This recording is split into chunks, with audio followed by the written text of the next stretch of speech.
Would like to, I'm Cynthia Gwiazda.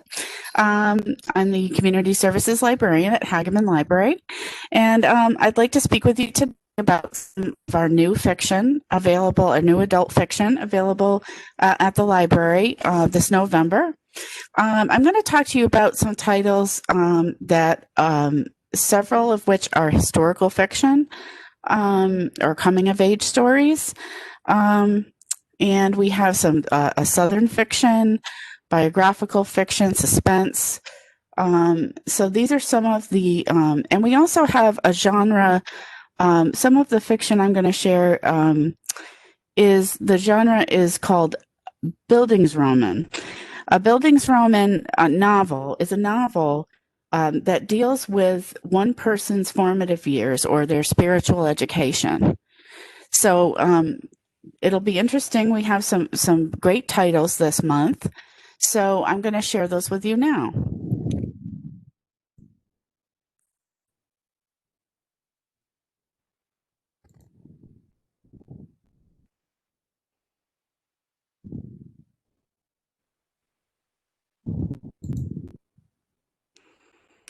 So these are our November reads for new adult fiction.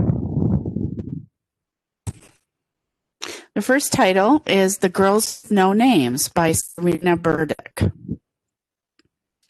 And this is a historical fiction coming of age story. Growing up in New York City in the 1910s, Luella and Effie Tilden realized that even as wealthy young women, their freedoms come with limits. But when the sisters discover a shocking secret about their father, Luella, the brazen elder sister, becomes emboldened to do as she pleases. Her rebellion comes with consequences, and one morning Luella is mysteriously gone. Effie suspects her father has sent Luella to the House of Mercy and hatches a plan to get herself committed to save her sister. But she made a miscalculation, and with no one to believe her story, Effie's own escape seems impossible, unless she can trust an enigmatic girl named Mabel. As their fates entwine, Mabel and Effie must rely on their tenuous friendship to survive. Home for Unwanted Girls meets The Dollhouse in an atmospheric story that explores not only the historical House of Mercy, but the lives and the secrets of the girls who stayed there. So this is The Girls with No Names by Serena Burdick. And this is a historical fiction coming of age story. So the next novel I'd like to speak with you about is called Bronte's Mistress by Finola Austin.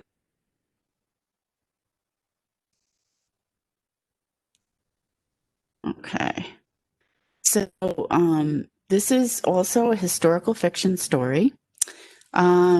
So it's Yorkshire, 1843.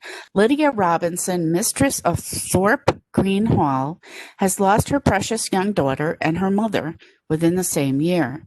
She returns to her bleak home, grief-stricken and unmoored. With her teenage daughters rebelling, her testy mother-in-law scrutinizing her every move, and her marriage grown cold, Lydia is restless and yearning for something more.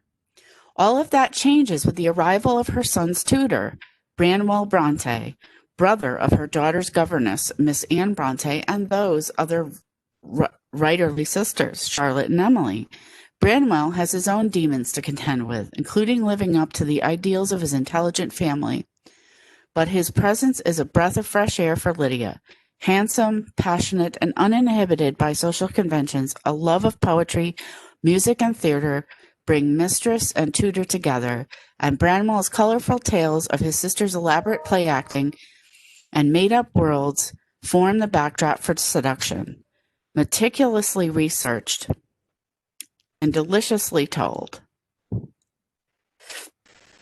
Bronte's Mistress is a captivating reimagining of the scandalous affair that has divided Bronte enthusiasts for generations, and an illuminating portrait of a courageous, sharp-witted woman who fights to emerge with her dignity intact. That's called Bronte's Mistress by Finola Austin.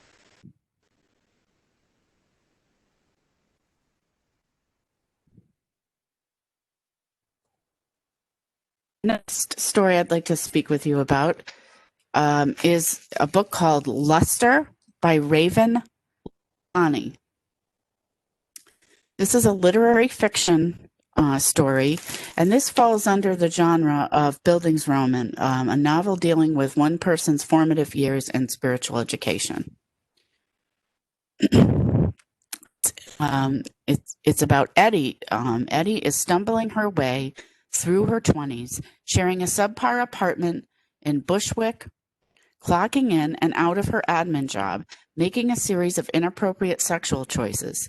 She is also haltingly, fitfully giving heat and air to the art that simmers inside her. And then she meets Eric, a digital archivist with a family in New Jersey, including an autopsist wife who has agreed to an open marriage with rules.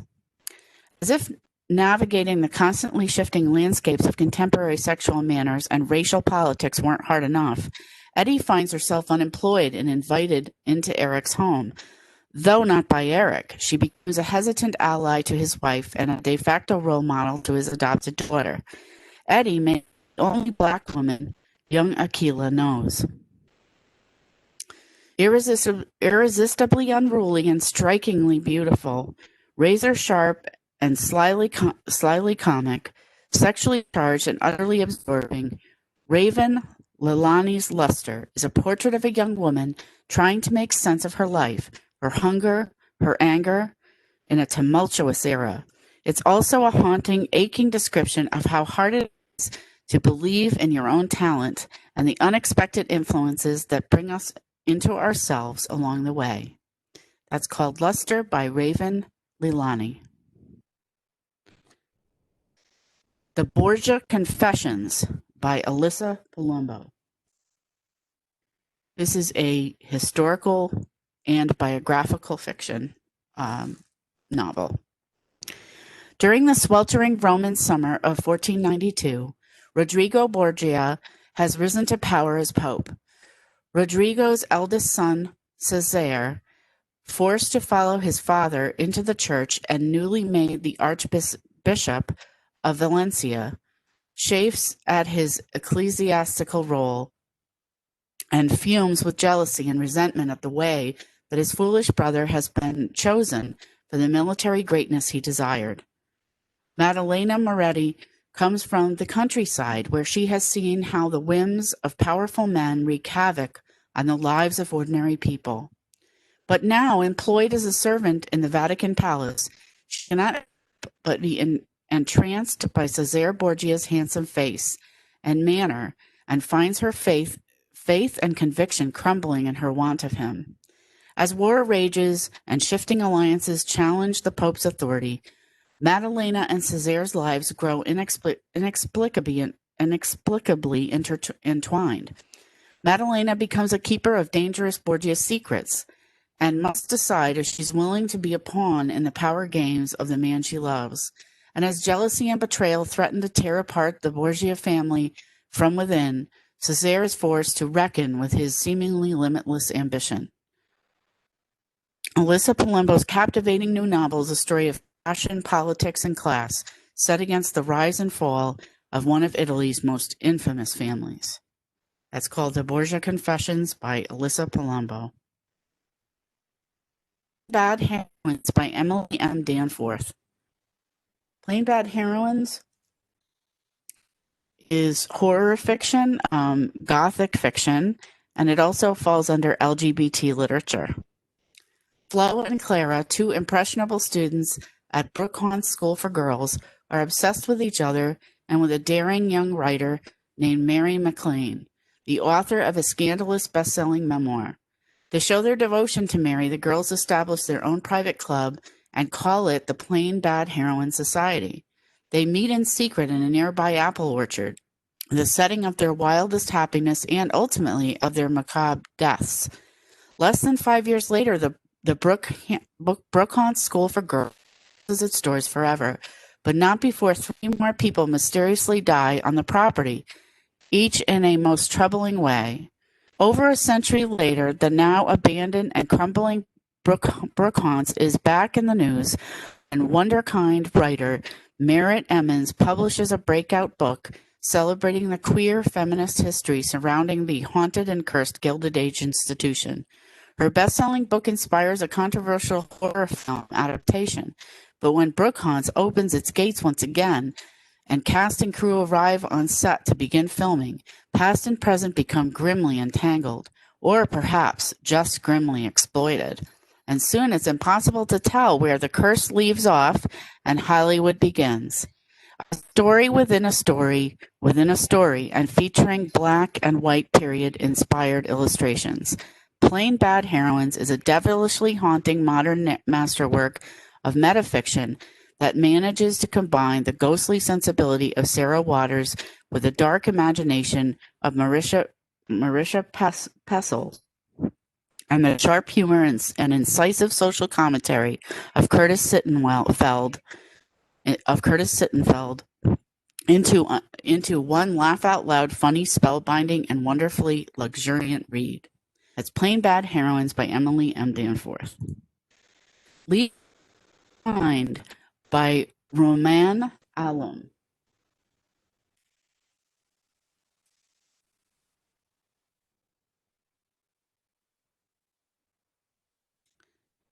And this is a thriller, Leave the World Behind by Roman Alum. Amanda and Clay head out to a remote corner of Long Island, expecting a vacation, a quiet reprieve from life in New York City, quality time with their teenage son and daughter, and a taste of the good life in the luxurious home they've rented for the week. But a late-night knock on the door breaks the spell. Ruth and G.H. are an older couple. It's their house, and they've arrived in a panic. They bring the news that a sudden blackout has swept the city, but in this rural area, with the TV and internet now down and no cell phone service, it's hard to know what to believe. Should Amanda and Clay trust this couple, and vice versa? What happened back in New York? Is the vacation home isolated from civilization a truly safe place for their families? And are they safe from one another?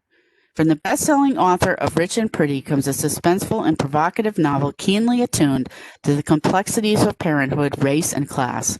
Leave the World Behind explores how our closest bonds are reshaped and unexpected new ones are forged in moments of crisis. That's Leave the World Behind by Roman Alum. Some Go Home by Odie Lindsay. This is Southern fiction. An Iraq War veteran turned small town homemaker, Colleen works hard to keep her deployment behind her until pregnancy brings her buried trauma to the surface. She hides her mounting anxiety from her husband Derby, who is in turn preoccupied with the retrial of his father, Hare Hobbs, for a decades-old civil rights era murder. Colleen and Derby's community, including the descendant of the murder victim, still grapple with the fallout. Corrections officer Doc and his wife Jessica have built their life in the shadow of this violent act. As a media frenzy builds, questions of Hare's guilt and of the townsfolk's potential complicity in the crime only magnify the ever-present tensions of class and race, tied always to the land and who can call it their own. At the center of these lingering questions is Wallace House, an antebellum estate that has recently passed to new hands, a brick-and-mortar representation of a town trying to erase its past. Wallace House is both the jewel of a gentrifying 2010s pitchland and the scene of the 1964 murder itself. When fresh violence erupts on the property grounds, the battle between old Pilchland and new, between Memorial Site and Moving On, forces a reckoning and irreparable loss. Some Go Home twists together personal and collective history, binding North Mississippi to North Side Chicago in a richly textured, explosive depiction of both the American South and our larger cultural legacy. That's Some Go Home by Odie Lindsay. A Girl is a Body of Water.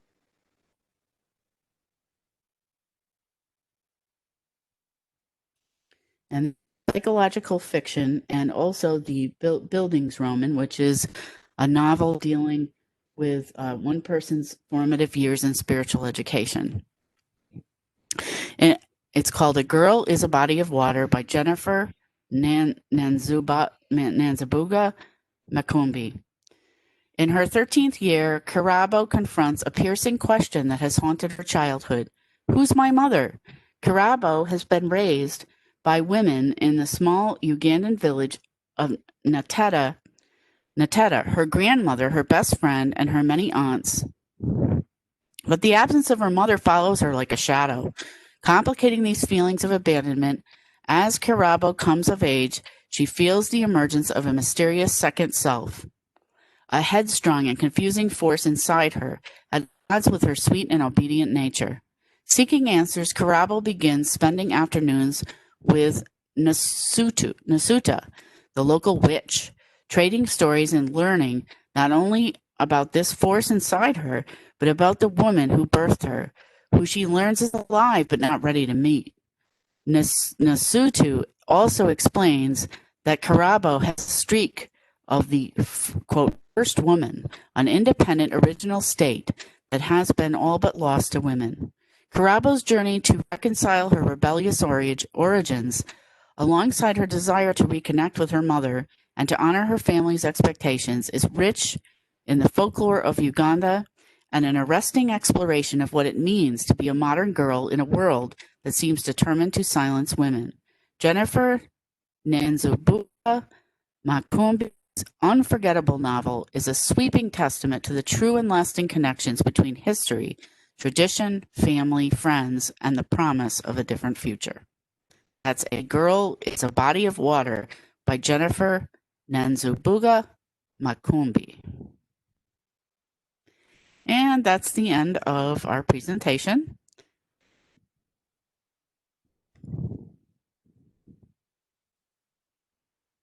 So thank you very much for joining me today and learning about several of our new fiction titles that are available to borrow at the library. Please call the library at 203-468-3890 during our normal curbside hours, which are listed on our website, which is www.hagaman, library, one word, .org. So it's www.hagamanlibrary.org. So please give us a call if you'd like to borrow any of these titles or put reserves on them. You can go to our website and search our catalog and log into your account using the barcode number on the back of your Hagaman Memorial Library card. And you can log in and you can put your own reserves on the titles as well. So I hope you enjoyed this presentation, and thank you for joining me for another month's look at some new adult fiction at the library. Take care, everyone.